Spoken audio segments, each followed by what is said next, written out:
What's up everyone, how are you all? Today we are back with another amazing Naruto story. What if Juubi Naruto x Artemis? If you enjoy then please like, share and do comments. And also check the description box to original creator of this beautiful creation. It was a moonless night when it was all decided.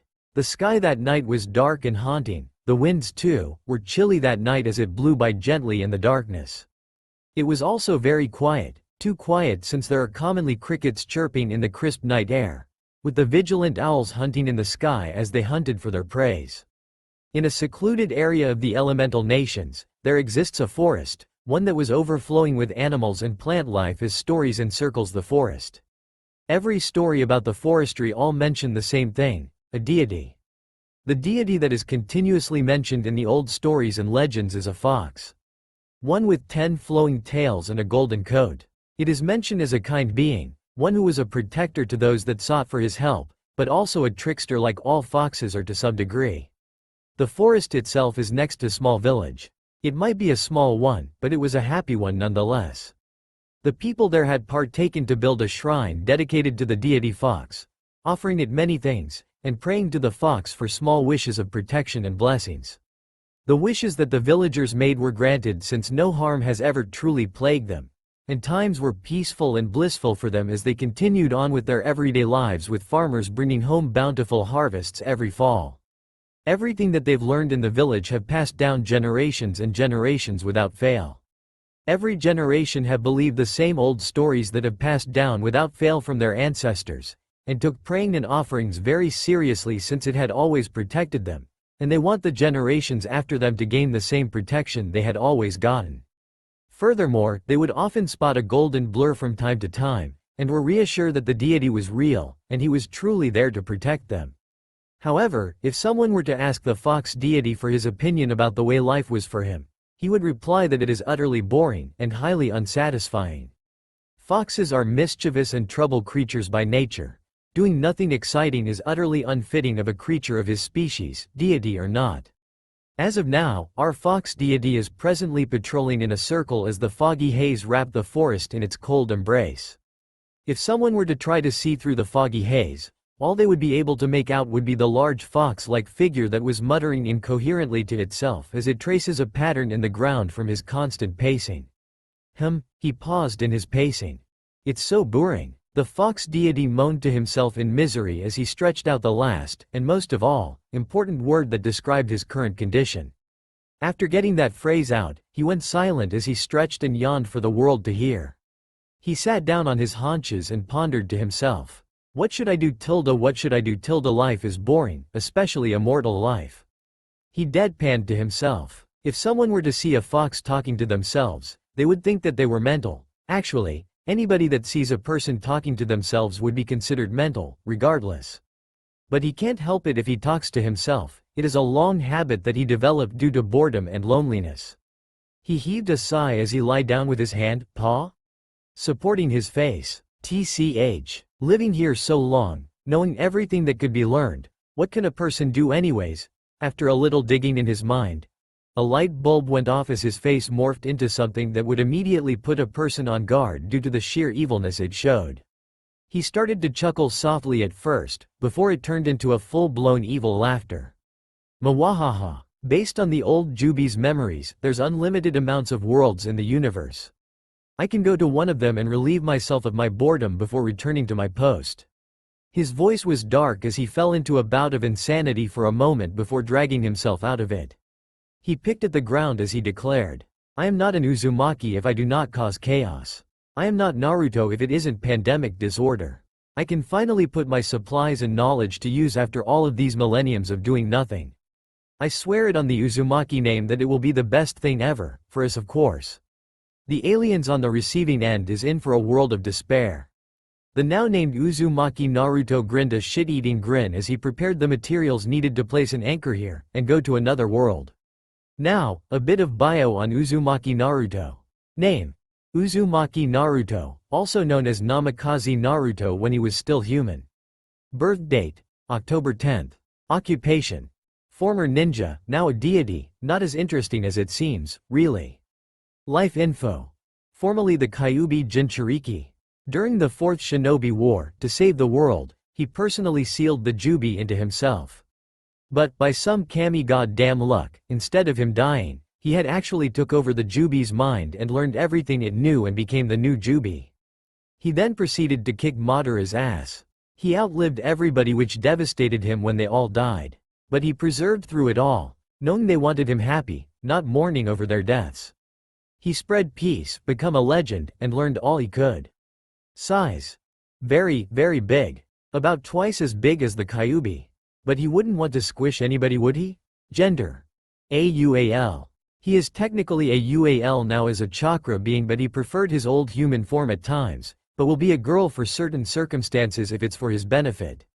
But he is usually in the form of a fox since he really liked the feeling of being respected, and as such, is usually in his fox form playing the occasionally prank on people. And besides, the fox form grown on him, and he now loves being fox and not humans most of the time. As an immortal being, life gets boring and the rest, like people say, is history. Alright, let's do this. His tails were blurs as he drew the seals carefully on the ground in blood, noting any mistakes that he may have made in the process that could throw him into oblivion. He nodded his head satisfied when he found none, and pushed huge amounts of chakra into the complex seal. As the seal glowed, he whistled and cheered.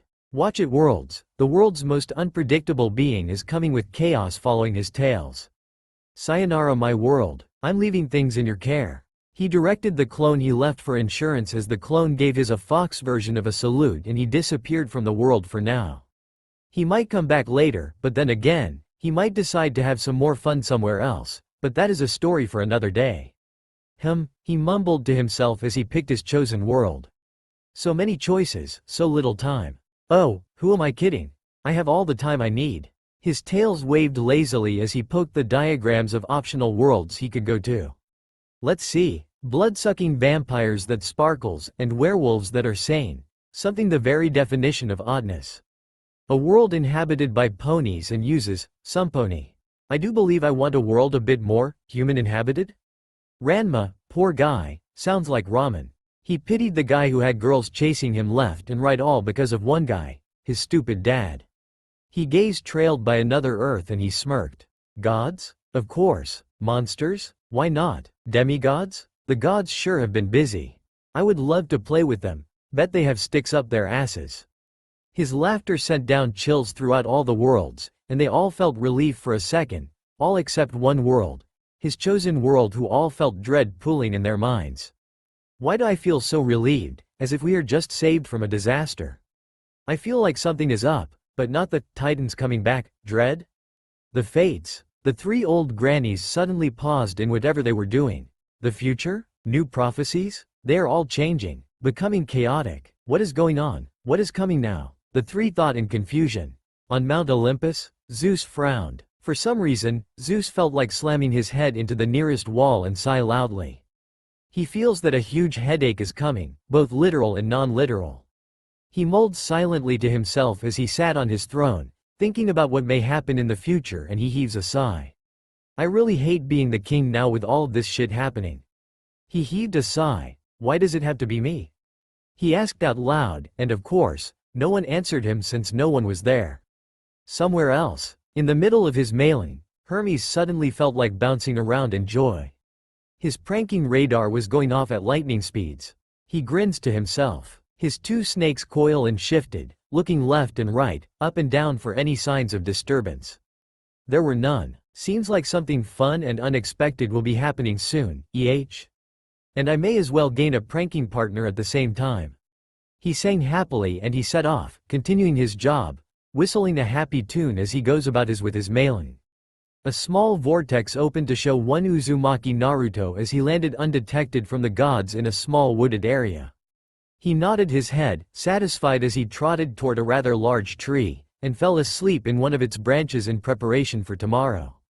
Inari twitched. For some reason, he cannot control and stop his ears or tails from twitching. Something was going to happen soon, either it was good or bad, but for now, it was neutral. So either that something has nothing big to do with him, or it would concern them later on with another party. He would go with the latter. As the Japanese fox god, His intuition is unmatched if it concerns something that would be dangerous to them.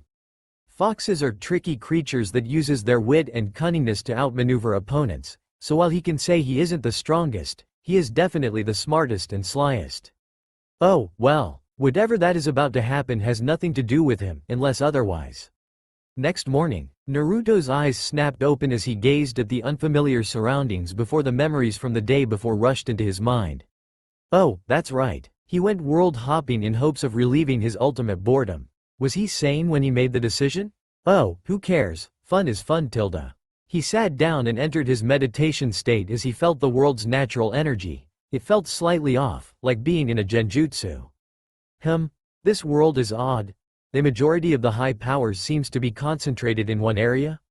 The top of a building? Has a barrier so normal people don't see it, too bad I'm not normal. He frowned a bit as he felt more similar signatures in another area. Those gods sure have been busy to have so many kids. I feel kind of bad for them. The monsters of this world goes after them like an enraged Kakashi after the person who burned his Icha. I would know since I did that by accident once. He shivered in horror. The man was truly a man to be reckoned with when enraged. His eyes snapped open and hardened.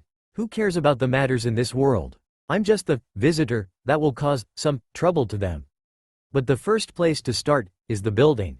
Oh, the faces that I will see, it will be terrific gifts or blackmailing material if I ever happen to visit again. He laughed creepily as a dark aura surrounded his form before he disappeared in a swirl of wind to cause some pride-damaging pranks. He appeared on top of the building and thought about a problem that just entered his mind. What language do they speak? If he wrote insults in his own language, it will only be for naught since they can't read it, therefore, they can't understand it. With a flick of his tails, several cage buncheons appeared and they wordlessly split up to gather information as he sat there patiently, making sure to hide his chakra. After a while, one of his buncheons finally dispelled and he furrowed his eyebrows together again in confusion, making a "huh?" look on his face as he quickly reviewed the new memories he got from his buncheons. His face looked so confused that you can basically see the question marks over his head. What the heck? English? Spanish? Latin? Chinese? What's up with all of these languages? He yelled out to the world before calming down for a second when another one of his buncheons dispelled. Japanese? That's a lot like the language we spoke in the elemental nations.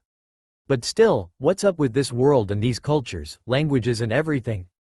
But it seems like I'm in some state called USA where the majority speaks English, with Spanish as the second majority. He murmured to himself and thought furiously. He sat there pondering to himself about this new world until another one and the last one of his buncheons dispelled itself, gaining the knowledge it, borrowed.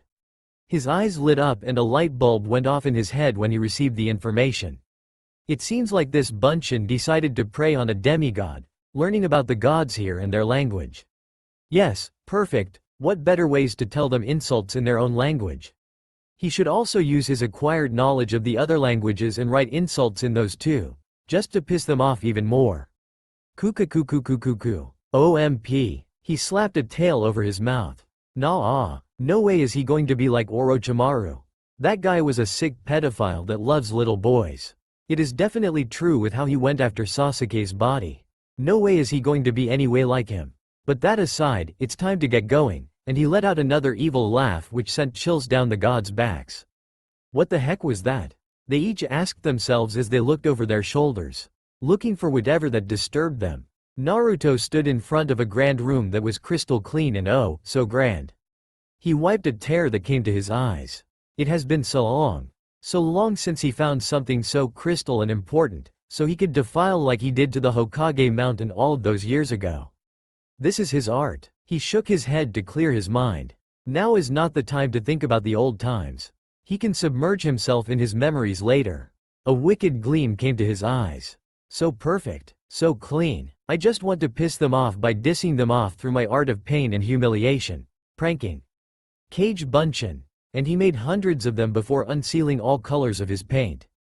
Alright foxes, let's get moving. And they each grabbed some much needed equipment with their tails before going off their own part of the wall to begin the gods' humiliation. They all cackled evilly as they worked on their respective chosen places. Really, all the Narutos are so in love with their fox forms as it has all the extra tails which are like extra arms to paint and write insults on every available place. Don't forget traps. The original side in content, rubbing his face along his tail for a moment before going back to work. More arms just mean faster work. Which is perfect for them, as they need to be as fast as possible before anyone comes. After 30 minutes, Naruto looked up at his masterpiece. This is perfecto. Every inch of the walls was covered. Nothing was spared from his rampage, not even the floor, the ceiling and statues. He wrote insults in all the languages he knew on everything, and most importantly, a victory sign, a very large victory sign, sitting right on the ceiling. He even planted some paintball traps here and there, and especially the seats. One was part of the place was bright hot pink that is so bright that it hurts your eyes, and he even put shining sprinkles on it just to enhance the shininess and complete it. He even made fluffy stuffed animals with his art things and put it on the chair that was once red, but made the same color as the pink part of the room. The biggest chair, he made it puck colored. Ew, he even drew the offending waist and such on it to emphasize it. He bet whoever that chair belongs to was the leader, and that is for him. He even did a trap that would do the 1,000 years of death on the chair in seals just to piss him off and pain him even more. Not to mention humiliate him in front of others. He cackled darkly, just thinking about it made him go off in giggles. Oh, he even made an emo corner by coloring it all dark and gloomy, writing insults in a bloody red color along with foxfire decorations floating around in the corner. He has to say, his clone did a pretty good job on that, especially since it's made with Sasuke in mind, the #1 emo highness. He had also unsealed some skulls and skeletons and put them in that corner for fun. With the amounts of traps of all kinds he rigged, and in many layers one after another, it would take them a long time to get rid of everything. All who come before him shall remember him.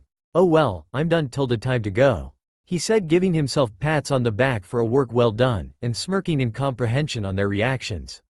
He gave a self-satisfied smirk and did a happy dance. He began to leave until he remembered something. Should he leave a trail for them to follow and piss them off after he escapes them, or what? Yeah, let's do that. It just means more fun for me after all, tilde, and he whistled a jaunty tune as he disappeared in a whirlwind of elements. Zeus was horrified. No, he is beyond horrified. Beyond horrified enough that he can't even describe what he was feeling. Oh, and let's not forget that he is downright murderous. He immediately thundered and called a meeting, tapping his foot impatiently. Apollo was the first to arrive. Yo dad, what's this meat? He trailed off, gawking at the sight before him. He blinked once, twice, and a third time. He raised a hand and rubbed his eyes, trying to find out if he was imagining things. When it was still there, he proceeded to ask his father. What? How? He managed to stutter out in his horrified shock. What did you think I called a meeting out of nowhere for? Zeus roared at his son. Apollo was shell-shocked, frozen in place with all sorts of scenarios racing through his mind on what had happened. Sometime after Apollo arrived, all the other Olympian gods and goddesses arrived. They all gawked at the sight before them as well, horrified at what happened to their chairs and home. Ares was the one that broke the stunned silence with his deafening roar of rage. Why the hell is my chair pink? Bright pink? So atrociously pink that my eyes are burning right now with stuffed animals that are also fucking pink, sitting on my chair. He hollered out. He will kill whoever that did this, he promised loudly in his head. All the other immortals had similar thoughts about the culprit, and were planning on what they were going to do to them when they catch the person that did this. They were also seething at not finding out that anybody was touching their chairs, and that they did not know that it happened at all, till now. Wow, I didn't know that Ares knew such a smart vocabulary word. Hestia commented from her hearth in goodwill, but shrank back when they all turned on furious eyes at her. Ah, don't bother about me, she quickly told them as they went back to the matter on hand. Tempers. And she sighed at their behavior. Artemis, Zeus thundered, you will find the culprit and drag them back. He clenched his hand. They will regret everything they have ever done. He finished with his eyes blazing with fiery fire, dark hate in his eyes. All the other were in similar states, and as one, eyes blazing hot, nodded in agreement. They couldn't agree any more than this. Yes, father. And with that, Artemis set out, mind smoldering, engrossed in thoughts about what she would do. She followed the trail that will undoubtedly lead her to the culprit. If it was a man then she will, censored, and then, censored him.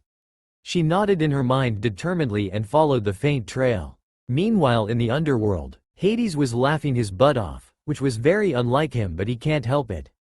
He was always bitter about the fact that he wasn't allowed on the Olympus, but what just happened made him a bit happy about the fact that he doesn't have a seat on the council. He sighed happily, joy filling him as he watched his brother's predicament. Oh, he is so going to record this and bring it up to them one day and humiliated them all. Whoever that did it has his eternal gratefulness. If they were found and killed, he won't punish them, oh no, definitely not. He would reward them greatly for their services, and make him his personal servant, planner for revenge against his brothers. If they were able to prank God and remain undetected while they were doing it, then they are worth more than any riches he have. And he cackled evilly as the sound bounced around in the underworld, scaring all of those that heard it. It was a full moon night. The moon was shining, the owls were flying and the crickets were chirping. Everything seemed perfectly normal with nothing out of place. But it was definitely not true with a certain goddess and her all-girl group of immortal hunters. Artemis, as the goddess of the moon, is at her strongest during the full moon. The moon symbolizes her power and namesake, as well as her being her brother's opposite. Her brother is the sun, happy and bright, while she is the moon, using the sun's light to shine. It symbolizes the two perfectly, as one brightens the other up while the other one keeps the other in line. Both used for balancing the other. But that is not what tonight is about, it is about something totally different. Artemis was seething in rage as she yelled all the curses known in the world in her mind at the culprit. Her hunters were in no better condition than her after they found out what the culprit did to their goddess and at the fact that they could not seem to find the culprit yet after so long. It's a blow to their pride as hunters, damn it. She and her hunters have been tracking the culprit for days. And they were no closer than before on finding said culprit. She feels as if the culprit was mocking her tracking skills, leading them in circles so they can't find them. As they continued to track the energy trail in no success, Artemis was about to tear her hair out in frustration until her eye caught sight of another trail that was fainter than the one they were following, overshadowed by the fake trail. She grinned. Finally they found a hint. And this trail better be the right one or damn them that someone is going to find themselves painfully dead. Artemis straightened up and called out to her girls. We found another trail. This one should probably be the real one. Let's head out and move. A chorus of, yes, was heard as they began packing their tents and removing the traces from the campsite as if they were never there. Artemis shouldered her bow and arrows and looked toward the full moon. Soon, we'll find them soon, she thought, unaware of the eyes watching her in a nearby tree. Naruto is currently sleeping, curled up in a tree in the forest he arrived in. That is, until the bunchen that he placed to watch the moon goddess dispelled. He groggily opens his eyes and yawned as he jumped out of his tree and stretched a bit. Seems like she finally found the real trail. Since I'm already awake, why not do a few laps and stretches for warm-up before going back to the tree and wait? Maybe he can even catch a few more Z's as he waited for the goddess. He nodded at the thought of getting more sleep. All of the time in the world certainly made him lazy. He stretched a few more kinks out of his back before starting at a jog, speeding up every few seconds till he was running at top speed and the size of a small dog. He doesn't want anybody to come here searching for what was making all of the racket if he were running in a bigger form, after all. Half an hour of running and a 2-hour nap later. He tapped his tails impatiently, waiting for the goddess and her hunters. 5 minutes later, he was pacing in a circle, a straight line, and whatever other shapes he came up with to ease his boredom. After another 10 minutes of pacing, he finally had enough, and decides to do something productive to the goddess and hunters for making him wait. He grinned foxily to himself as he thought about his latest prank and all the little praise he can catch in them. He was going to let them have it easy by not pranking them at first, but they have tested his patience to the limits and he is not a patient being at all. Even if he is, how old is he? Either way, it doesn't matter how long it's been, nor how old he is now. He is still not a patience person, fox damn them. But he is damn far more patient than before at least. Either way, he's getting off topic. Back to the subject at hand of his brilliant prank. Operation. Teach the hunters and their goddess a lesson for making the most badass being ever. Wait for fucking hours. That name is a bit long. Let's shorten it to THGL. Which means teach hunters goddess lesson. Alright. His eyes gained a light that makes even Hades shiver in fright and try to hide. Time to plan. First, these hunters don't seem like the girly type at all. So, pink would be awesome for them. No wait, I think that those awesome color changing paint I made are still in my pocket dimension. How I love these seals. Either way, let's go with the blinding colors. Pink, orange, and gold. I'll make them so shiny they'll blind themselves. Let's not forget it can only be washed off with alcohol. He laughed devilishly at that. They will never wash it off. Even if they did, they will smell like drunks for days. Mwahahahahahaha. He laughed with his crazed grin. Next, let's dig holes for pitfalls. And bury them to their heads, while some of them will be dangling from their legs upside down while I rig some bugs to fall. Oh, and let's ask some skunks for the ones in the ground. Ah, I'm so glad I learned how to talk animals. You can never know when it'll be useful. The reason why Naruto learned how to talk to animals in the first place was because he was extremely bored. You can never know what boredom can drive people to do, and apparently it actually drove him to learn how to talk to animals. Him of all people to learn something like that. Then again, he was called the most unpredictable ninja of all times during his era. He nodded to himself, chest swelling in pride at his title. It is an awesome title, damn you all haters. Either way, it's time to make some traps and call in some skunks for a few favors. He whistled to himself as he trotted through the forest at an even pace, anticipating when the hunters would come and give them his welcoming present. Artemis and her hunters are currently entering another forest, following the trail. Artemis and her hunters has been strangely getting chills for the past few minutes, each one worse than the other as the minutes crept by. She shivered again. Something seriously bad is going to happen. Both she and her hunters know that distinctly. They just hope that it isn't that bad, but they are probably just wishing for something that is out of Wish's control. They at the very least hope it isn't something humiliating like the Olympians, but all of the chills seems to tell them to prepare. Prepare for what is to come. And survive it no matter how awful it is. And it is extremely awful. Worser than any imaginations that you may come up with, is what their sixth sense seems to be telling them. They unconsciously grouped together more as the trail led them deeper into the forest, praying for their safety and sanity. Eyes gleamed in anticipation among the treetops as the owner of said eyes watched the hunters walk through the forest. Naruto licked his lips as they walked closer and closer until, there.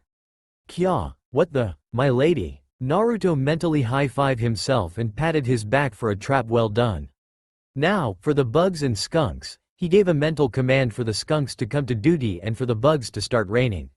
He cackled in his mind as he rubbed his paws together, preparing multiple cameras in each of his 10 tails to take pictures for blackmail material. How he loved blackmails and cameras along with paints of humiliation. It always work wonders on those that don't want to listen to you. He also put silencing seals on the cameras so they won't make a sound. Ew, bugs. Several that were dangling in the air by their ankles cried out. No, skunks. Disgusting. The ones in the ground screamed. Artemis herself was one of those. Snicker. Click click click click click click click click click click K. And the cameras went off in quick succession as he gathered his prize. After he got his materials, he quietly put them away before putting on his best acting face of total, utterly cuteness. He first checked his face. Okay. Perfect angel face. Expression? Check. Body size? Check. Big blue eyes? Check. Wings? Hidden. All ready. Time to get moving. And he slowly popped his head out of the trees in which he was hiding in. My senses are going off at lightning speed. Artemis thought. What's going to happen? She carefully checked her surroundings. Everything seems fine and ordinary. But her heart was beating wildly as she checked her surroundings until, Kaya. A scream tore out of her throat as she was dragged into the ground up to her head, as her hunters too, were either dragged into the ground or hanged upside down. What in Hades' name is going on? They all thought, and paled when they saw skunks slinking toward them along with bugs raining down from the trees. Not to mention that before all of that happened, they were hit by some kind of bullets which happens to be paint bombs and were now changing colors as they were all in their various state of humiliating doom. This is the worst thing ever that has happened to her. Why did this have to happen in the first place? Artemis thought gloomily and angrily. When thy catch thou, thou shall be doomed even worse than hell. Zoe yelled out as she was hanged upside down, her face turning red from the blood rushing to her head. Rustle. They all look toward the sound, waiting for whatever it is to come. Is it another trap? Please no chaos. WWAS, the general thought rushing through their minds, until they saw a little head poke out from a nearby bush. Some of them melted at the sight. It was a tiny fox. It looked to be about the size of a baby one. It was golden in color along with those blue eyes. It looked just like a little angel. Many wanted to cuddle and pet it, but they could not in their situations. Artemis meanwhile narrowed her eyes suspiciously. It was a fox, and foxes are tricksters. Her suspicion was confirmed when it fully walked out of its hiding place. It had multiple tails like the foxes in Japanese legends. It is most likely the one that put them in this situation in the first place. And it is probably also the culprit since the trail ends here. But first, she has to get her and her hunters out of their current problem. A few minutes later, they were all on their knees in tiredness and depression on their appearance and humiliation. They can't show their faces to anyone right now in their condition with the paint colors changing every few minutes. Artemis sighed tiredly. Foxes are starting to be on her hit list. She climbed up to her feet and glared at the fox. "That was your doing, wasn't it?" she asked. The fox merely looked at her innocently with his head cocked to the side. She was so not buying it.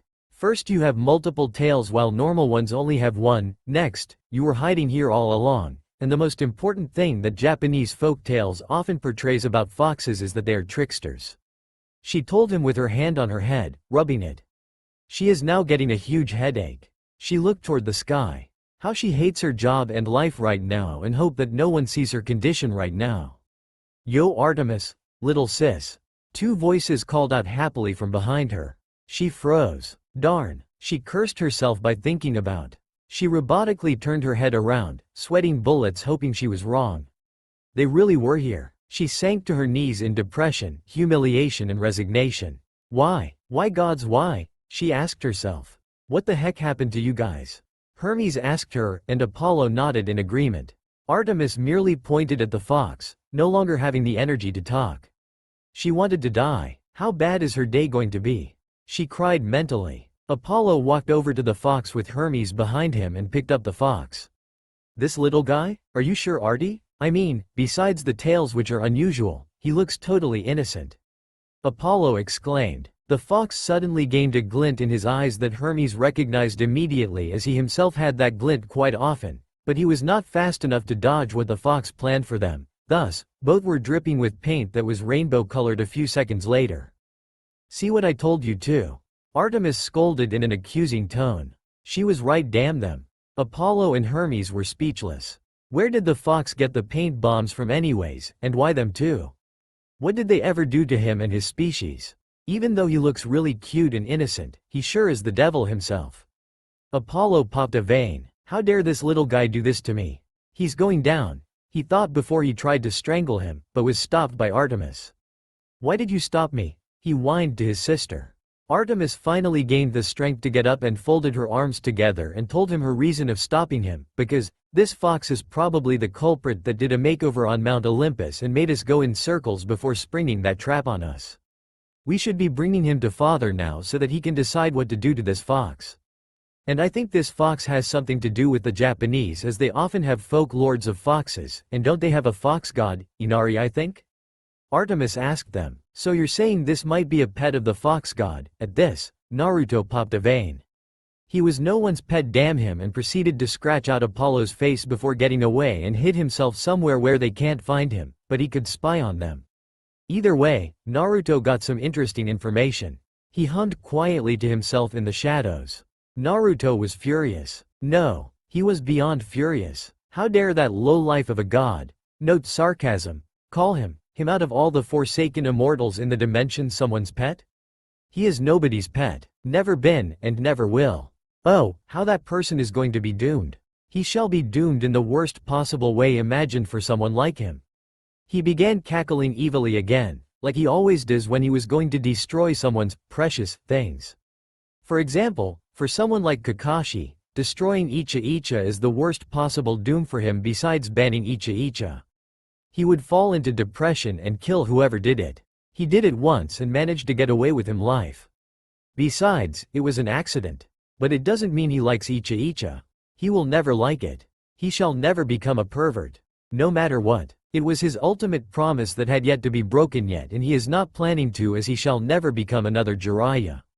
A few years of seeing Ero Sennin getting beaten to within a millimeter of his life was enough to scare him from ever doing something like that. Besides, he's AUAL, so should it really matter to him? But back to the matter on hand. Based on his wise knowledge and large amounts of information he acquired, he managed to find out where the sun god lived. Hooray for him. Doomed to the sun god. Apollo. From everywhere else, Apollo shivered. He felt like crawling in a hole to hide from something that is bound to happen from what his predictions are warning him about. All he could see is that something will happen to his home. Right now, Naruto is currently breaking into the sun god's home, undetected. He has one thing to say about the security around Apollo's house. His security sucks. It sucks big time. If someone like him, who knows how to hide his presence, were to break into his home, it would be easily done. But the thing is that most gods either don't know how, don't bother, or something along those lines, so most gods have rather easy securities. But either way, his plan. To break the god in the most horrible way possible, mentally. He knows what type of person Apollo is by one look. A playboy type that loves girls. If there weren't girls, something serious would happen to such a person. And he also bet all of his gold that every male god is a pervert in some way. I mean, how can they not? They each have so many children and are all powerful, so he bets that they're perverts. And there is one thing that would break any pervert. Yaoi. That's right people, yaoi. Any guy that has a healthy appreciation of the female body shall break. After all, he did it to Kakashi once. He literally turned into stone, and fell apart as his dust particles flew away with the wind. That was extremely funny. Kakashi had to spend a week in the hospital to fix his mental scarring. But back to his revenge, he first finds any and all porn of any sort, whether it was magazines, videos, books, poster, anything. And replaced it all with yaoi things. Next, he is going to start apply seals to the god's clothes.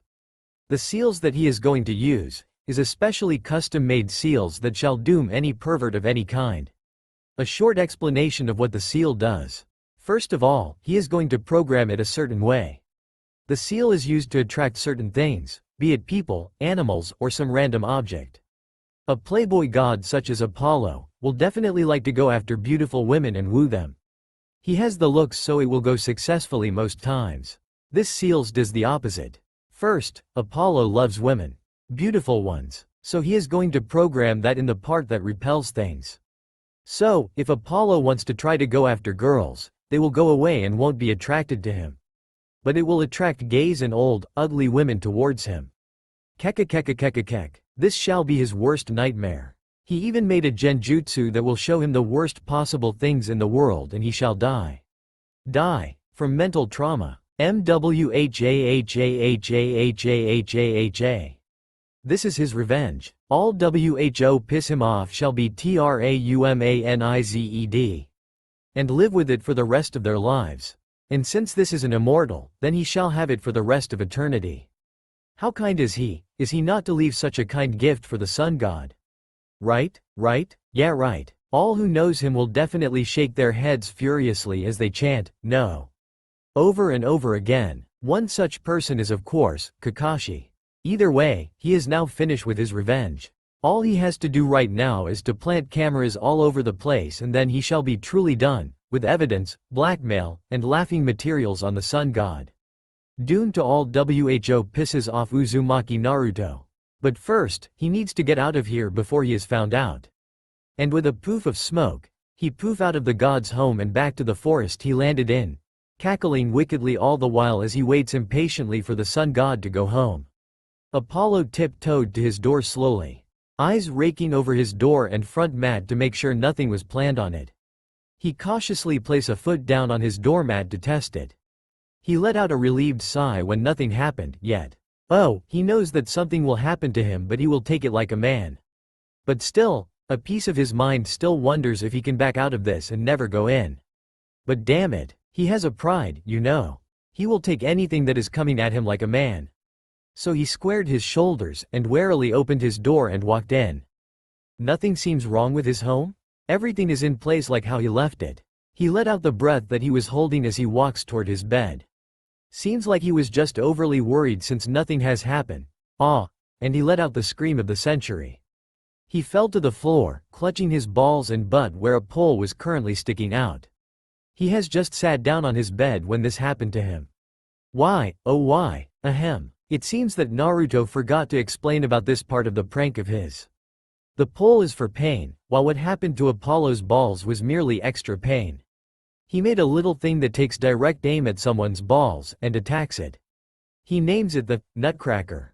The Nutcracker has a 90% chance of killing off your balls and make you infertile. But because of the fact that he used to be a male, he rarely used it on another fellow male as he remembers the pain of getting kicked in the balls. But Apollo has insulted him in the worst possible way, so he'll disregard his former male feelings and get revenge on him, using cruel and painful methods, to a male that is. But still, part of his male feeling feels pain for him, so he lowered the power behind it a bit. Just a tiny bit, but it is better than nothing. Apollo has finally removed the pole from his butt and was now healing his asshole and balls. If it weren't for the fact that he was the god of healing, and Naruto's small mercy, he would have seriously lost his ability to make children. He thanked Lady Luck that he didn't become infertile from the vicious trap, and got up to go to his porn collection as he feels that that was all there was to the trap. Yeah right, how wrong he is. He screamed a girly, yaw, as he clawed at his eyes, trying to get the picture out of his mind. My eyes, they're burning. Someone, please be merciful and kill me. He screamed as he tried to banish the image out of his mind. There was gay porn, in his things. He kept screaming and banging his head until eventually, he just crawled away whimpering, hiding himself in the darkest corner.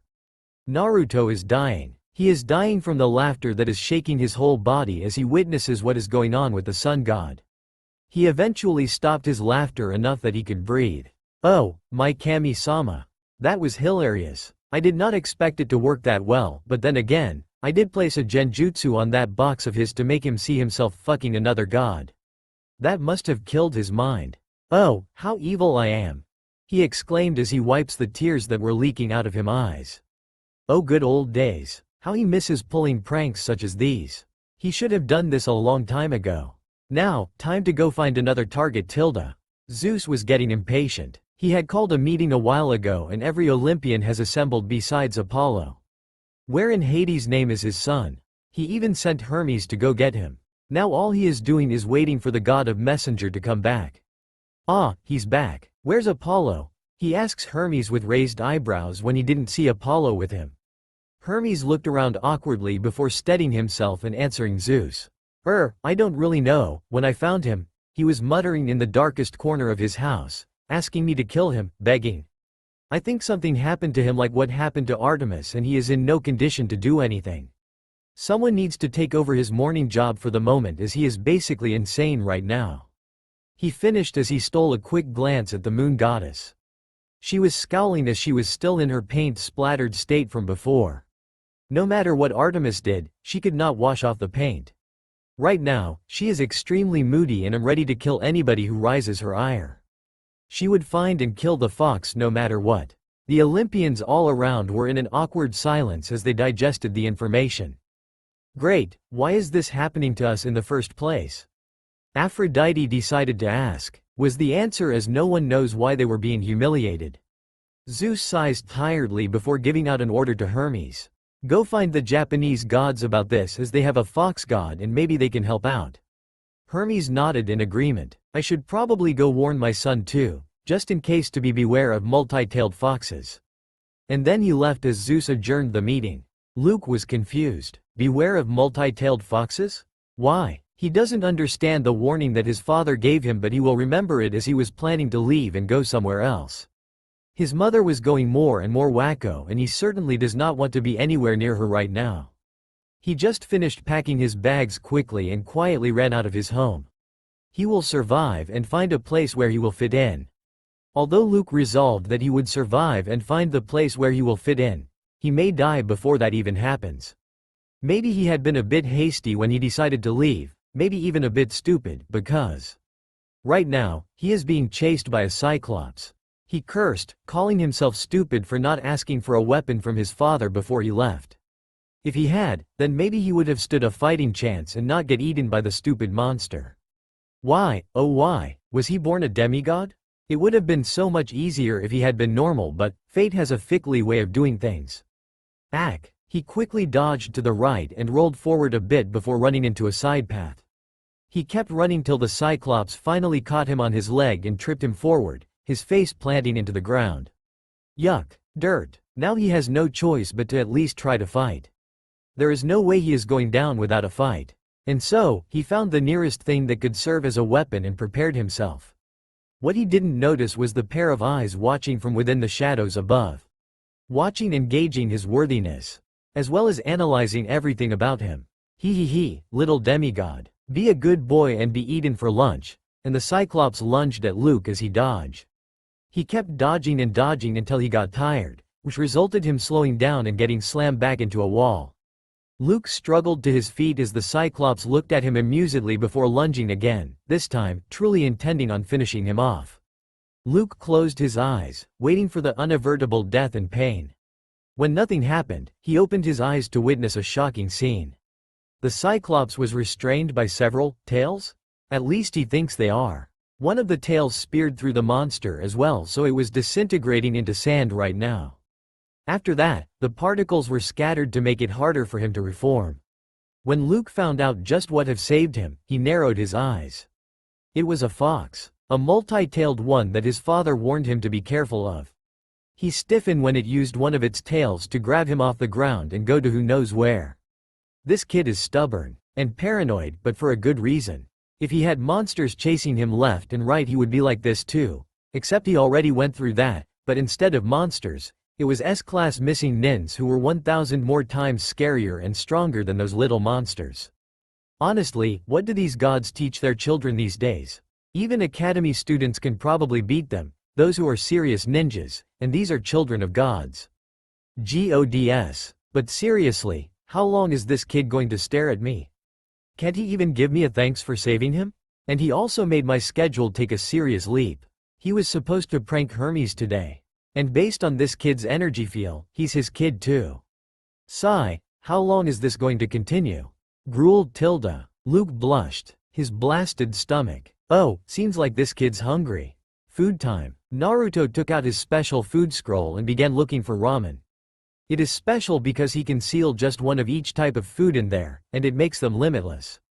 Now he has limitless ramen and countless of other foods on his person.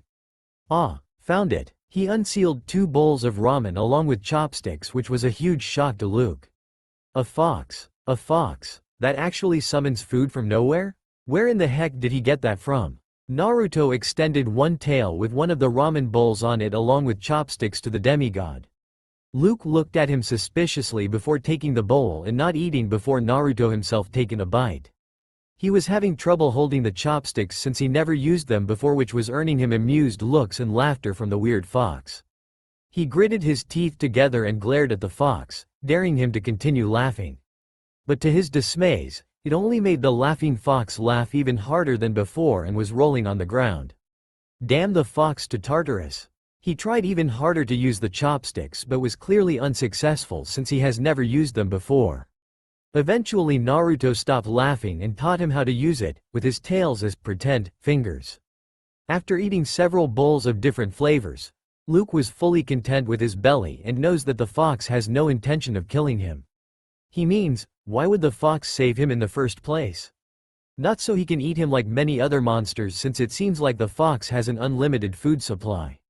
He is really jealous of that. Ah, the fox got up and started moving.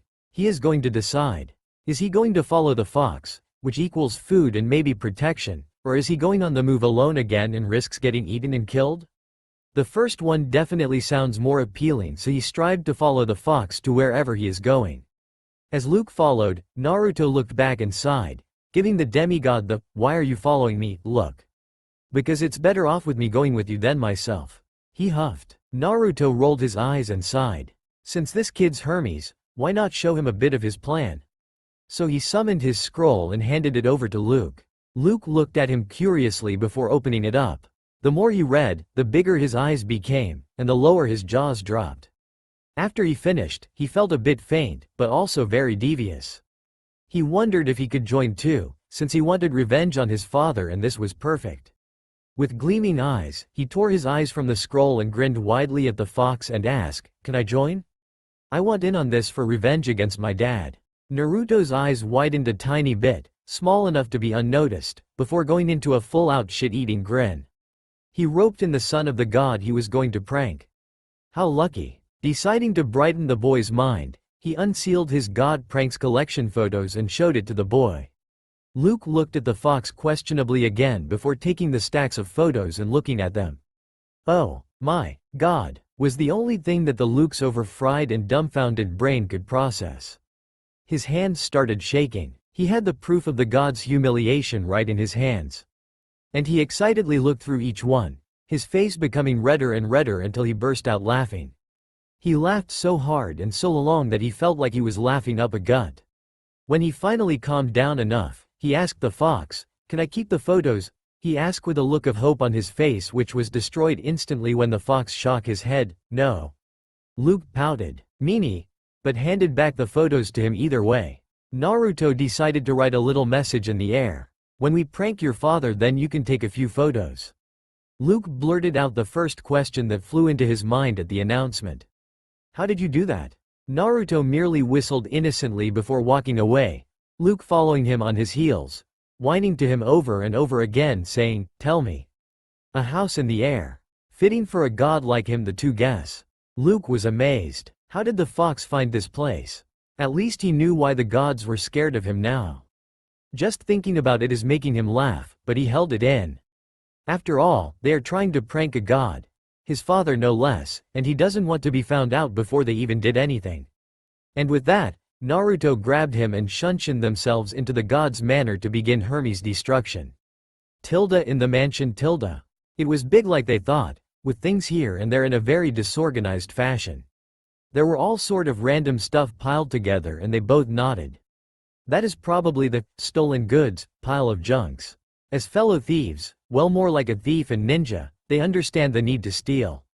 Some look like mechanics that someone like Hephaestus would have, so it was probably stolen from him, and many other things. After scanning their surroundings a bit more, they decided to get to work. Naruto decided that he would pull the medium guns out. Some may ask, why not pull the big guns out instead of the medium guns? Well, the answer to that is because he should reserve the big guns for the biggest one, right? After all, they, as the boss, should get a special present for being the boss, right? And so, with a bit of evil laughing that was being mirrored by Luke, Naruto took out a special pink box and another special box filled with seals and gave it to Luke, telling him what to do with the stuff inside. And so, with light flying hearts, the two began the end of Hermes' pride, as a member of the male gender, and as a member of the godly beings. Zeus sighs. First Apollo, now Hermes? Who's going to be next? He most certainly hope it isn't him. And he also wished that the Japanese gods would answer them soon. If they don't until it is too late, he might not even be in the right condition to ask them, not to mention missing all of the Olympians. How shamed they would be. Flashback. Where is Hermes? Zeus asks, finally at wit's end. We have been waiting for him for 30 minutes. Where in chaos name is my son? He thundered. Right here, father. Answered a weak and old scratchy voice. They all looked toward their feet to the source of the voice and were all stunned white. Aphrodite held her face in her hands and screamed out, "No!" with tears coming from her eyes like fountains. That was the worst possible thing that she can almost imagine happened to her. But no, it happened to Hermes, and she will never let it happen to her. To become this hideous thing, Hermes, in all his glory, turned into an old man. With electric fried hair and blackened skin, along with wearing a pink thong and a pink, frilly female top, he was a horror for anyone. He was clutching on his caduceus like a cane, and walked toward Zeus slowly. George and Martha have long fainted to heaven when everything happened, so for once, they weren't bickering about rats and the whatnot. As Hermes walked closer, Zeus and the rest of the Olympians backed way farther from him. Can you guys stop running from me? I just want to ask for help. Hermes grumbled, exasperated. You can ask us right where you are. And a question, why aren't you traumatized like Apollo? Zeus asks as he pointed a finger at his son. Said sun god was still in his corner, growing mushrooms and fungi as he mumbled about life and death. Hermes heaved a dramatic sigh, a dark cloud raining over his head. Honestly, it may be because I have been expecting something like this. I have mentally prepared myself for the worst. And this is much worse than I thought. Even I had to spend a few days mumbling in a corner like Apollo till I pull myself together. But still, why this? Why this? He all but screamed the last bit out, before succumbing to a coughing fit. Are you all right? Zeus asked his son awkwardly before he was rewarded with a glare that said, "Do I look all right to you, you old man?" as Hermes continued his coughing fit. Now, normally anyone who glared at Zeus would get punishment, but Hermes has the right to glare in his condition right now. Hermes himself usually never glares much, and especially at his father, but he is most definitely not in the mood. Life is messed up right now and he can't find his son. "Father, is there any way to turn me back to normal? And I also can't find my son," Hermes asked as he cried tears of self-pity. "We can go get Dionysus from the camp and have him check it out since Apollo is in no condition to." And Athena shivered at that before asking Hermes something they all wanted to know. "Besides, Hermes, why in Hades' name are you wearing those things?" Athena inquired, but she only received a blank look from the god. "What are you talking about? Don't I normally wear this all the time?" Hermes replied, confused. At the unexpected yet expected answer, they all frozen into ice cubes before Zeus broke out his cube and immediately demanded one of them to go get Dionysus to fix his son. Oh no, his son was going mad. They all went into various panic that somehow reminded Dionysus of headless chickens when he arrived at the site. He gave one look at what was causing the panic and fell into a heap, laughing his guts out. Oh, how glad was he that he was given a 50-year punishment right now. If he were still here, this would have happened to him too. As he eased his laughing fit, the other Olympians have calmed down when they noticed his presence. Dionysus reminded himself to thank Iris for telling him what happened to the throne room, even if the culprit did the same to his chair, but at least he wasn't a target, he hopes. "Alright, I heard from Iris that Hermes might have some kind of illusion on him and you want me to get rid of it, right?" he directed at his father. Zeus nodded in confirmation and Dionysus began examining Hermes. As Dionysus examined Hermes, his eyebrows rose up. The more he examined, the higher did his eyebrows go before they disappeared into his hairline. He was impressed, very impressed. He knew how to get rid of the illusion on his sense of fashion, but he can't help out the old man part. He finished his examination and reported to his father at his discovery. "Apparently whoever that did this is good, very good. It is subtle enough to escape a god's notice, and they won't notice anything wrong with themselves since it messes with certain senses. It was applied probably when he went to get changed or something. And the turned old man thing. Sorry, I can't help with that. You have to find whoever did it or Apollo if he ever comes back to his senses." Dionysus finished, just in time before they were interrupted by a "yo" from a person they didn't think they would be seeing for at least a few more months. "Apollo," Hermes cried out in relief. At the sight, Apollo snickered. "What happened, old buddy?" "Same thing that happened to you," was the retort. Apollo only tilted his head confused. "What happened to me? I don't remember for some reason." He scratched his head sheepishly. The other gods and goddess looked at him in shock, before Athena arrived at a conclusion. His mind. This got her confused looks before she decided to elaborate.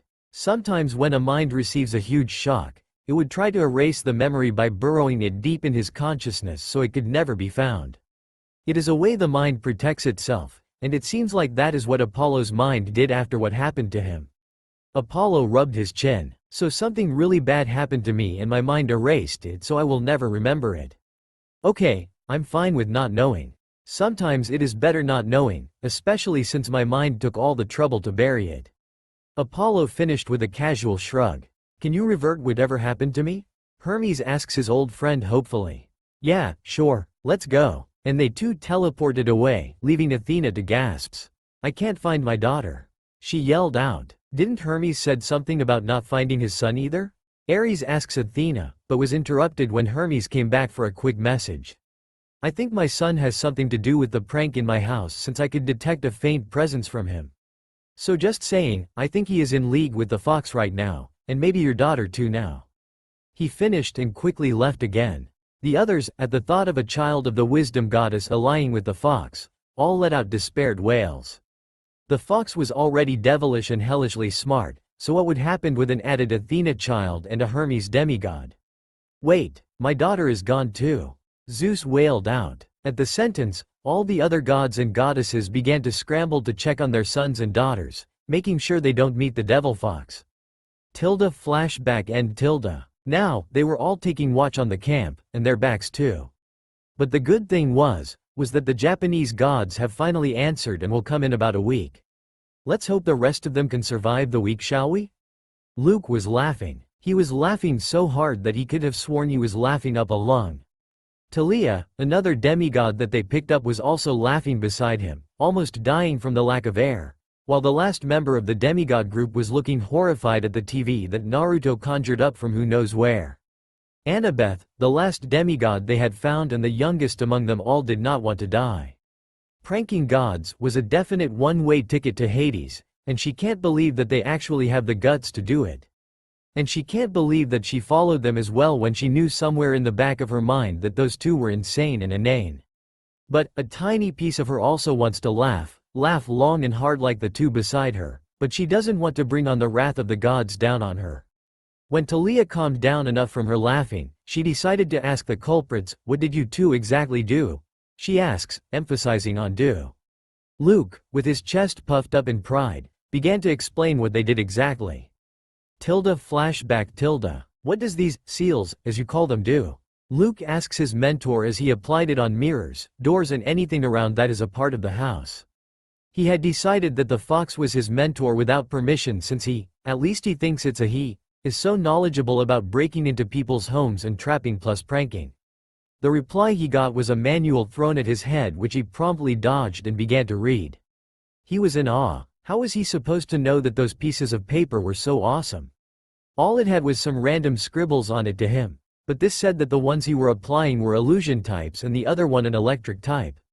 Illusion makes him think the wrong way, and the electric to fry him continuously until they run out of juice. What's chakra, by the way? He asks the fox. He only received a smack that wrote, "None of your businesses" on his cheek before he angrily wiped it off and continued his gluing. He decided, electric was more painful, right? So he would apply more of those. By matching the drawings that were on the seals against the manual, he successfully applied over hundreds of seals. Fry, damn it, fry. Fry till you become snake meat. Fry till you can't stand. Fry till you can't move. Fry, was the evil chant that Luke had thought the whole time he was applying the seals. Flashback end. So that was why he was all charred and everything. Talia said thoughtfully, "Can I have some of those seals? They sound awesome." She asked Luke excitedly. "They're awesome, and you had to ask him for those seals." Luke replied, "I'll ask him later. So what's up with the pink things that Hermes was wearing?" Talia asks as even Annabeth moved closer to hear the explanation. "Well, that was him." Luke pointed with a sweat drop. He thought that maybe the fox gone overboard with what he did. And so he began to explain to the two, what exactly did his mentor do? Naruto sighed. Why does he now have 2 extra baggage? He already got one that decided to follow him. Why did he get 2 more now? Flashback. Can we have lunch? I'm hungry now. Luke complained. Naruto felt it. His eyes twitched as he continued to ask until he felt the presence of another demigod. This one seems to be a child of Zeus and she seems to be hungry. Naruto stopped walking and sighed while Luke cheered. He got out his scroll and maximized it to let Luke look and choose what he wanted. Luke could feel his eyes widen to impossible sizes as he looked at every food that could ever be found in the whole world in a single scroll. There were French, Indian, Chinese, Japanese and a lot of other foods he can't recognize. He would have drool if he wasn't interrupted from his thoughts from some rustling in a nearby bush. He cautiously approached the tree and dodged. A girl? That came hurling out of the bushes, a dagger in her hands. He took a look at her. She had spiky black hair and electric blue eyes, reminding him of someone. Deciding to take a risk, he asked, "Are you a demigod?" She looked at him in surprise, but nodded, until her stomach broke the atmosphere like what Luke's stomach did. Drooled. Talia blushed and glared at Luke, daring him to comment. Luke only raised his hands in surrender before introducing himself. "The name's Luke Castellan, son of Hermes, nice to meet you and do you want something to eat?" "We have plenty." he said, which earned him a glare from Naruto, as he is the one providing the food, even if it is unlimited. Talia nodded but and introduced herself. Name's Talia, and I have to ask, what's up with the weird fox? Said weird fox only gained a vein on his head before writing her a short message.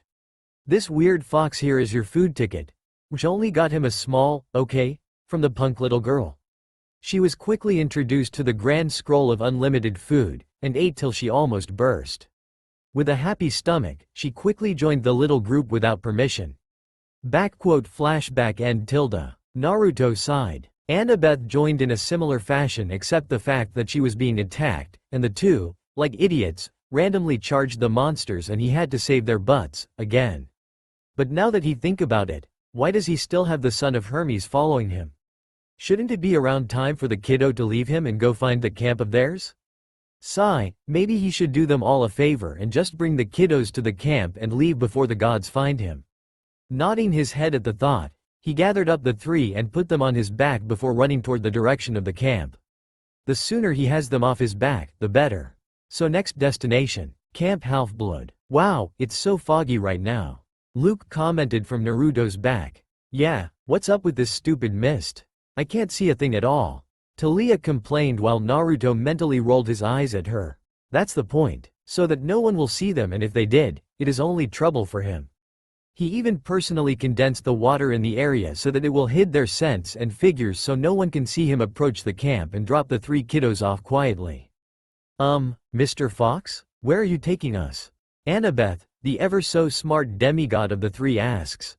To your home, he wrote to them. At that, they all stiffened. Home? Talia demanded from her seat as she bristled like a cat, while Luke and Annabeth merely had on a stony expression. They did, after all, run away from home for a good reason. All three of them. Yep, home for your kind. I don't need you three with me all the time as you three are extra baggage, and I'm a busy fox. So I'm dropping you chibis off and going bye-bye. He answered back chirpily. We're not chibis. Luke and Talia retorted back hotly as the mist in front of them cleared a bit to see a strawberry field with 12 cabins shadowing under the dark sky. Well, welcome to your homes, chibis. And Naruto hid in a nearby bush as he dropped them off and disappeared. Wow, so many demigods tilde so many targets tilde so many victims that he could have. Naruto thought as he watched from a nearby tree like always. The three baggage of his were found not too long after he dropped them off since they made so much noise at his sudden disappearance, that they were quickly found by the wine god, nicknamed Grapey by Naruto. Luke was complaining the whole time about them not being useless baggage, but had fit in with his half-siblings like a glove, and showed them pictures of his adventure. The kids there were awed and looked up to him as the ultimate Hermes child, as he had pranked his own father. That is a goal they would all want to achieve. After all, their father is the god, while they are the half-gods, so why not? Later on in the night Naruto was sneaking around the cabins as everyone went to sleep, and he, being the master ninja he is, would never be found even though the borders of the camp prevents outsiders. He broke in easily without alerting the gods. If he couldn't, then how would he drop off the three little chips he picked up? Either way, he is looking through his mental list on which cabin he is targeting first. Aha, target found. Numero uno on his list. Children of the love goddess, Aphrodite. Oh, that would be so good. Those girls would be so fun. First, reasons why they are on the top of his list. A. They stink. Like seriously, he thought his nose was going to be killed. What's up with all of that perfume? They trying to cover up some corpses or something? And those are girly girls, like super girly that are very easy to freak out, and the whatnot. B. They are children of the love goddess. He has a bone to pick with love, and since Aphrodite happens to be the goddess of love, he is picking the bone with her or her children since his love life has been darn messed up as a teen and he wants revenge. Even if it wasn't this immortal that messed up his love life, and it doesn't really matter now, but payback for all the pain he endured. And let's not forget C. What's the obvious reason? For chaos, for fun, and for laughs, or just for something to do. The 4 Fs. Either way, back to infiltrating the cabin. He carefully went to the pink cabin and gagged when he was inside. What horrible fumes. It's going to kill his nose if he stayed any longer. But he is a fox on a mission, and the mission was not something he was going to give up. So, with his mind settled, He began to take out his weapons to work throughout the night at each and every cabin. Next morning, Kaya hhh, Helip ppp. My face. People were running, screaming their heads off, fainting or falling into lovely traps. And to put it in simple words, the camp was in chaos, and 100% chaotic and sweet for a certain immortal fox as he gazed at his little wonder comedy show of half-crazed demigods.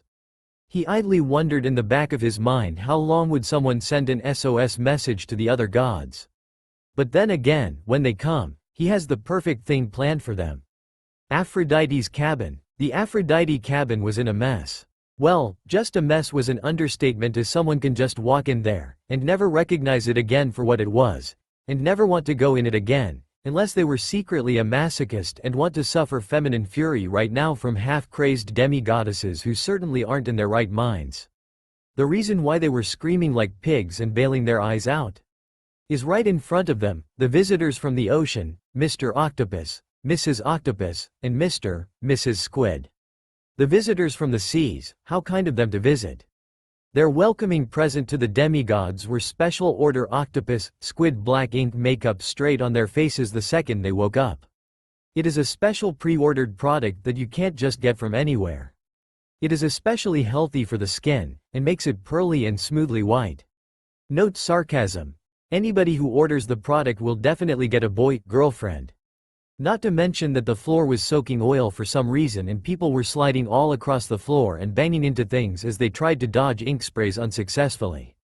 Cue malicious laugh from Fox here. Why is this happening to us? What did we ever do to get this kind of horror? Shalian, one of the daughters of Aphrodite, wondered as she held onto a railing of her bunk bed that was once a lovely brown, but now, a dark pitch black, as they were attacked continuously by the creatures of the sea. Or they also called monsters. Everything, little girl, everything. Naruto answered as he read her mind. His mind began to conjure up dozens of scenarios that had happened to him in the past. Help Shalian. One of her sisters called from the wall across from her. What's wrong? She asks back as she continued dodging ink, tears, and human beings flying past her. I'm stuck. I think this is glue. So disgusting, my hair. And she continued wailing on and on about her various problems whilst being stuck to the wall like a piece of forgotten gum. When Shalian has enough time to stop and look at her surroundings a bit more, she sweat dropped at the sight. Her various half-siblings who were unlucky, were all pasted to some piece of the wall like a jigsaw puzzle, while she also spied someone who was glued onto the ceiling by their buttocks. How they get stuck up there, she'll never know, or have time to find out, as she, in her short time of scanning her cabin, was suddenly struck by a spray of black ink, and she too became dripping wet as a black human ink target. Why me? She thought till she was shaken out of her thoughts again by another scream. This time, it seems like someone accidentally set off another trap consisting of flour? Yeah, let's just think that. Hermes' cabin. Why in Hades' name am I upside down, dangling and mummified, outside on a tree? And let's not forget probably naked. Luke thought bitterly as his bundled body swayed in the morning breeze among the bodies of his other siblings. I bet I know who did this. But the question is, why me too? His other siblings, who were finally waking to the bright morning sun, finally noticed their situation. How they sleep okay upside down, he would never know, as he was going red in the face due to all the rushing blood, making him resemble a tomato or apple in the tree. Those who awoke to the situation began wiggling, trying to get out of the situation that would have been hilarious if it wasn't them in the position. The branch began creaking dangerously as they all began to shift, alarming Luke, who most certainly does not want to eat dirt nor have his face print in the ground. He opened his mouth to yell out a warning till he noticed something that drained all the blood from his face. Beehive. No. One of his older brother, who was trying to get out of the wrappings, did not seem to notice that there was a *****ing beehive right on his branch. Luke very nearly fainted when his brother whacked the beehive and made it fall to the ground. In a matter of seconds they were surrounded. Luke prepared himself for the inevitable pain as his other siblings who were closer to the hive began to resemble bubble fruits. Damn you, Fox. And from then on, Luke decided that he wants revenge on the one who did this to him. Athena's cabin. Annabeth, who was having a peaceful dream of buildings, books and more books, was suddenly woken up by a sharp, piercing scream. She immediately sat up from her bed, dagger in hand, and looked toward the cause. Her eyes widened and a scream immediately tore out of her throat that was mirrored by her siblings without delay as they took in the scene. Spiders. Giant spiders. They all screamed and tried to get away, but alas, couldn't as they were all too freaked to even use their brains to formulate plans. The giant spiders were upon them in seconds, and the only thing they could do was faint, as the spiders veiled and rolled them in their silk webs. They were eventually fully wrapped in the silky web as giant mummies just hanging from the ceiling, their mouths being the only thing visible. Naruto had to sweat drop at their pitifulness of not even being capable of seeing the whole prank, but alas. Eri's cabin. They thought it was going to be a normal day, but they totally thought wrong, because when they woke up, they were all wrong people. And by wrong people, we mean switching bodies and all of that along with random pitfalls in their own cabin. What's up with that? They were all screaming and fighting each other as they were at the ends of their patience to figure out who was who, and what was going on. Being the children of the god of war, they were certainly not patient, preferring to figure things out through fighting. They were all fight till for some reasons. Monkeys could be seen through their doorway, not to mention, giant cockroaches? Is that the gods running? Who knows? Foxes are furry creatures that uses their brain more than their brawn because of their small sizes and weaker bodies. They were pretty cute in most people's opinion, and pretty harmless unless one thought about all the stories that the Japanese had with foxes as tricksters. A famous quote, "Don't judge a book by its cover." But isn't that something everyone do? And so, the gods were cursing the one fox that had decided to trick them. They seriously had to reevaluate their thoughts and opinions on a lot of things. Like, they know that people are pretty flexible, especially in bed. But, are they really supposed to twist their bodies that way? Cries of unimaginable pain filled the air as Inari took his sweet time traveling to meet them. All the foxes who were disrespected for so long all started to laugh in some way that twisted their faces into mad mods. Visitors at zoos had to flinch and cringe while children cried. That day was forever known as Trickster Day, to give respect to the foxes, who scientists are still trying to figure out after that horrible day. Myths all have some truths to them, so little children should be good and listen to good advice. Like for one, be good to foxes or they'll trick you till you don't even have your underwear anymore. Oh, and don't forget the Naruto in the ramen. It's the most important part, after all. Hades laughed. He laughed till he could no longer breathe and resembled some elderly man who had to run around the whole world and died from the lack of oxygen. Persephone, his dear lovely wife, also had a hand in his current state as she had strangled him while begging him in tears to help her mother. She probably didn't notice that she was strangling him and cutting him off from his oxygen in her hysterical state. She finally went off the deep end when she started to use her powers and turned his palace into some horror movie paradise. The Brazilian devil tree, the death-dealing tree and some other cursing or carnivorous were within the list of things she grew. It should have been impossible for her to do so in his domain, but she had a power-up in her road of insanity. And so, Hades was within the list of casualties and the underworld was closed for the next few days. Much to his horror though, when he later on tried to summon and control his skeleton army, they actually betrayed him. They feared his wife and as such, chosen not to obey him. However, they cried, "Mommy," the whole time they attacked him. What an odd battle cry, no. One more god defeated by Naruto, albeit indirectly. Someone summoned Hades to help. One screamed. It was probably Zeus. Too late. He's already down for the count. Hermes reported. Na perieychi. Someone cursed in Greek. Mata mata dane. Yep, not yet our dear gods. While the gods were fighting against Naruto's massive summon army, the fox himself was trying out some dishes that he just learned from the Chinese that were just amazing. Amazing as in one would start puking out their lungs to get it out of their systems. Amazing. Of course, Naruto's only going to make the food, while he gets some guinea pigs, Kagodskov, to stuff it down their throats. Might as well educate them in the ways of outworldly Asian food. With several pots and pans prepared, all with something suspicious cooking, he gave a command to round the gods to where he was. They did eventually arrive to where he was with his plates and bowls prepared, but of course the first they do is attack him when they laid eyes on him. Stupid asterisk asterisk asterisk asterisk sucking no good for nothing asterisk asterisk asterisk asterisk asterisk breath motherfucking gay as Jacko always trying to get me from behind motherfucking chair. Ares cursed as he took out every weapon ever made for war in his arsenal.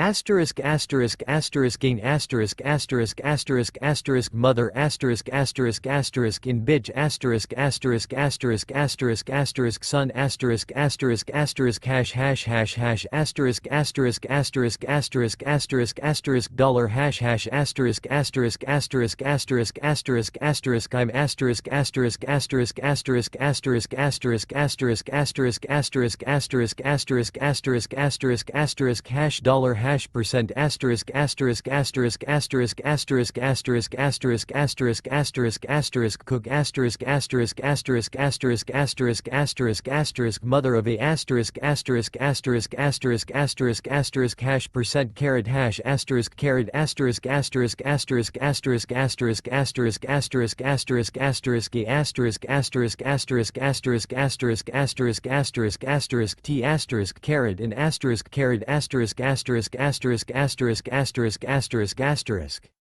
Naruto actually had to gasp at Aphrodite's very impressive language, as all the gods taken to the cursing language like fish to water, as they said everything in every language they know. They were all pretty much literally burning with the fires from hell, as they all ran like people who should be stuck in a mentally unstable ward guarded with the highest threat level known to humanity. To battle fire, water is a must-have, and Naruto's always prepared. With a step before them left until they could finally realize their united desires, the ground beneath them vanished, and a sprout of freezing water from Antarctica doused them and left them temporarily shocked from the sudden temperature change. How do you like the shower? I personally dug a tunnel. Naruto chirped haughtily as he gave them the most wicked gleam one could ever get before it turned totally angelic. You must be hungry. Here, I made some food for you guys. And he stuck a spoon down Poseidon's throat, which said God immediately spat out. With that one action they all sprang to life and jumped into defensive positions. I curse you to never find a partner. Hera, using her rightful title as the goddess of marriage, cursed as a small ball of light moved towards Naruto slowly. He supposed that was the curse and looked amused. Whoever said I was getting married? Besides, with the small ball within his range, he very casually batted it to the side without reservations for the feelings of the caster. They were shocked without words, something that seems to be happening very often lately. How? I'm one of the 12 Olympus. The queen of the gods. How could this little animal do this them so easily and infuriatingly? The splashing sound of water notified them to the forgotten and force-fed god of seas as he tried to get the horrible taste out of his mouth. Naruto then remembered his objective as he froze their shadows in place and force-fed them each one of his dish. They each had different reactions. Some looked like they were about to die, some looked fine and commented that there was nothing wrong with what he fed them. This looks odd. What is it? Zeus asked as he eyed the brown soup that was forced down his throat. The answer made him go to the nearest bush and puke his guts out. Worm soup. Naruto answered slowly as they all turned green. Worms. Yep, the real deal. Found a recipe of it in China. They have so many dishes that are just amazing. Naruto cooed as Apollo shakily pointed at another pot and asked, What's that one then? Made from cockroaches. At the faces they were making at him and with Hera fainting because that was the pot she ate from, he pouted. Oh, come on. I got this one from some country, so it is a legal dish, not one I made up for fun. It's supposed to be for medical purposes and healthy. What about Apollo was about to ask again, but his twin stopped just in time. Don't ask. For the sake of our sanity, you idiotic male. She screamed, but nevertheless, Naruto continued explaining. When Inari has finally arrived with some of the other Japanese who'd tagged along to watch the show, they found the Greek gods on the ground, all foaming and passed out, with a 10-tailed fox prancing about in victory. There was even a giant octopus covered in soy sauce and sesame oil doing some odd frantic dancing in another bowl nearby. Several eyebrows were raised, but not at the choice of food, but at the downed Olympians and fox. The octopus was a food eaten in Japan, so it only got an appreciating for its size and liveliness even with its brain already removed as it started to dance the Hawaii dance. How long it was going to continue to move was nobody's guess. With his newest guests arriving, Naruto served some sake before they got to formalities. Nice job. Inari complimented with a thumbs up as Naruto nodded back in thanks. Finally someone who could appreciate the art of pranks. With the newest friendship budding, they shook hands, or rather, a hand and tail. Inari, god of foxes and a bit of other things concerning foxes. The list is rather long. Charmed. Naruto, fox deity visitor for some joy in life. And with that said, Naruto decided to take a female form, if only to play around. They didn't know his gender anyways, but the Olympians were also waking up, so some mind tricks were a definite yes. With a puff of smoke, a blonde woman in the tradition Japanese kimono appeared. A fan covering her lower face as 10 tails swayed proudly behind her. She gave a smile just as Hera woke up. Time for a battle between women. I'm the queen. Hera shrieked loudly as she finally snapped after numerous taunts from Naruto. With a little explaining, and some women fury, courtesy of Hera. The rest, specifically the males, stayed quietly as the background while Naruto played with Hera. Vain much? With another screech of unbound fury, Hera spat back. I'm going to doom and curse you for the rest of your life, bitch. Naruto snorted. It's not like he was staying around after today, to be truthful. He was planning to leave and either go back home or perhaps to another world for some more fun. Why call me a bitch? Who said anything about me being a female? The world is large, my dear Tilda. Naruto threw back his head and did the ho ho ho laugh as the forgotten Japanese gods asked. What are you then? Naruto snapped his fan closed as he posed dramatically like his old sensei used to do, a picture of the world appearing behind him. I'm glad you asked. I'm the Fox of Luck who grants miracles to those who asked. Holder of the title Legendary Ninja. With the ability to rip through dimensions and time, I'm the one and only Uzumaki Naruto, who has survived perverts and remained non-perverted. He finished it off with Jiraiya's trademark pose, as they all stared stunned at the odd introduction.